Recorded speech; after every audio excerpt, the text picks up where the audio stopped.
Hello everyone, good morning. চলে এসেছি নতুন একটা ব্লগ নিয়ে। আজ হচ্ছে ষষ্ঠী, সকলকে জানাই শুভ অরণ্য ষষ্ঠী। তো স্নান টান করে এসে এই সবেমাত্র ভিডিওটা আমি স্টার্ট করলাম। আর এদিকে আমার ছেলে আছে শুয়ে। আর দুদিন আগেই বাড়িতে হয়েছে অনুষ্ঠান, তো যেই কারণে আমি পুরো গুছিয়ে উঠতে পারিনি। যেহেতু পরপর সব অনুষ্ঠান পড়ে গিয়েছে, আজকেই কিছু কিছু আত্মীয় স্বজন বাড়ি গিয়েছে, এমনকি আমার মাও আজকে সকালবেলায় বাড়ি গিয়েছে। তো পরপর যেহেতু অনুষ্ঠানগুলো আছে, তো সেই কারণে হচ্ছে পুরো খিচিমিচি লেগে গিয়েছে। তো আজকে আমি আবার যাব ওই বাড়ি আড়াই ভাত খাওয়াতে।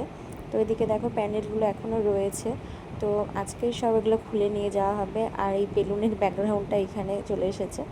আর এইদিকে কিন্তু মা এখন হচ্ছে ঠাকুরের পুজোর জোগাড় করছে। আর এইদিকে দেখো আমাদের ব্যানারগুলো রাখা হয়েছে। তো এই আমি আসলাম একটু ঠাকুর ঘরে, তো তার আগে এসে আমি একটু জোগাড় করে দিয়ে গিয়েছি। তো এখন ঘরে গিয়ে ঝটপট রেডি হব। আর এই বছর কিন্তু ছেলেকে নিয়ে আমার প্রথম ষষ্ঠী, তো ওর জন্য আমি ষষ্ঠী করব, যেটা ছোটো থেকে দেখে আসতাম আমার মায়েরা করে, তো সেটা এখন আমিও করব। তো এদিকে দেখো ছেলেকে নিয়ে বসে পড়েছি ষষ্ঠীর ব্রত কথা শুনতে। তো এদিকে আমার ছেলে তো বসে থাকতেই চাইছে না গরমে। তো এদিকে তো মা ঘরের পুজোটা সেরে এখন ষষ্ঠীর যা যা নিয়ম সেগুলোই আমাকে দেখিয়ে দিচ্ছিল, আর আমিও সেগুলো মতেই করছিলাম। তো এদিকে আমাদের ষষ্ঠী পুজো করা কিন্তু একদম কমপ্লিট।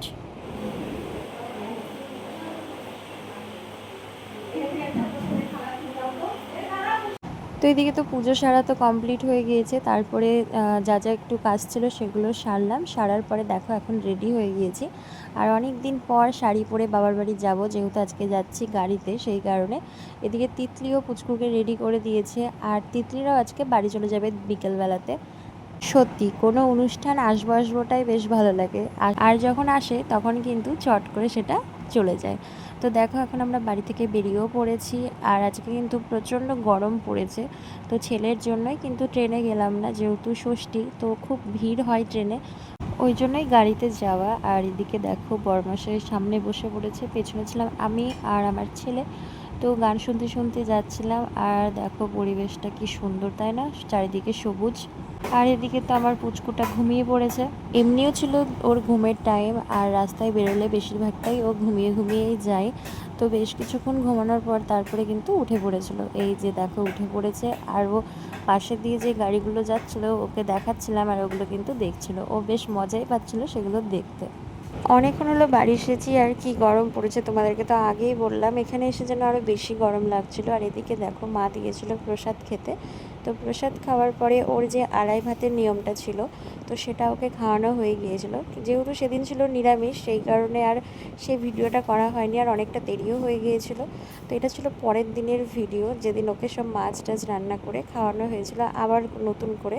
তো দ্বিতীয় দিনের আড়াই ভাতে পুচকুর জন্য এগুলোই রান্না করা হয়েছিল। কেমন লাগলো আজকের এই ব্লগটা অবশ্যই তোমরা কমেন্ট করে জানিও। আর যারা যারা এখনও আমার চ্যানেলটা সাবস্ক্রাইব করোনি, তারা ঝটপট আমার চ্যানেলটা সাবস্ক্রাইব করে দিও। আজকের মতো সবাইকে টাটা। খুব তাড়াতাড়ি নতুন একটা ব্লগে তোমাদের সাথে দেখা হবে। সবাই ভালো থেকো, সুস্থ থেকো, বাই।